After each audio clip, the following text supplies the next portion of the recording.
Did you know that LayNii can measure equivolume cortical depths independent of the final number of layers? Today I am going to show you a mesoscopic dataset where I am going to compute equivolume cortical layers. Here is an example human auditory cortex region cut out for this tutorial. This data is around 0.2 mm isotropic resolution nominally, and I have my segmentation file as the only input that I'm going to use, where I will compute the equivolume cortical depths or equivolume layers. Now let's switch to LayNii.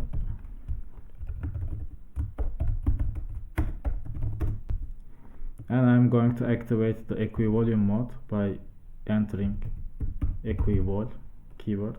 By default, LayNii LN2 layers computes 3 layers as its default output, but this can be changed. Okay, now let's wait. Okay, now the program has finished. Let's explore the outputs. I'm loading the anatomical data, and here first I'm going to use the most commonly used output of LayNii, but this is not the main topic of this video. So this is the equidistant layers output, and I'm going to load equivolume layers output. So now let's investigate these binned layers. For instance, here you can see this is the equidistant, and now I'm switching to the equivolume layers output. This is often what most people use. However, this is just the final result with the desired number of layers that LayNii provides as a convenience. There's a much useful output that I would like to highlight in this video, which is the metric output. That is the basis of the binned layers outputs. So now I'm going to load the metric equidistant and metric equivol outputs. So here I would like to really highlight that these metric files contain a value between 0 and 1.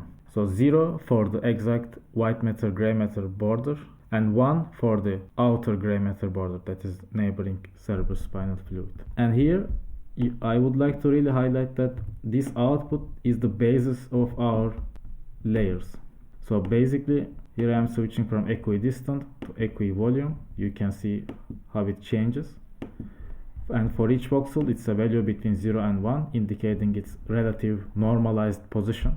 And based on the binning scheme that you would like to employ, for instance, if you would like to give this 0 to 1 range into 3 distinct bins, these are the 3 layer outputs that you are going to get: equidistant and equivolume. As you can see in sulcus, this layer is squeezed down and this layer is enlarged, following Bok's equivolume principle. And basically, after you have the metric output, you can decide on the number of layers that you want.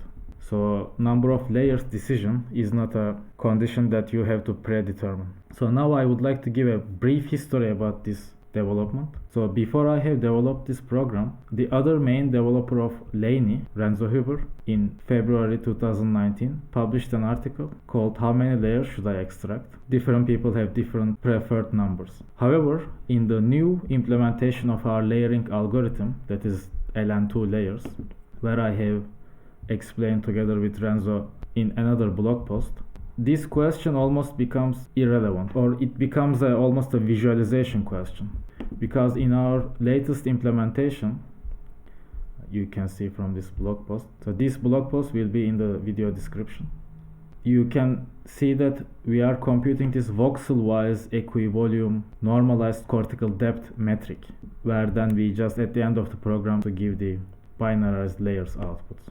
So this file can be used to generate different types of layerings, like overlapping layers and so forth.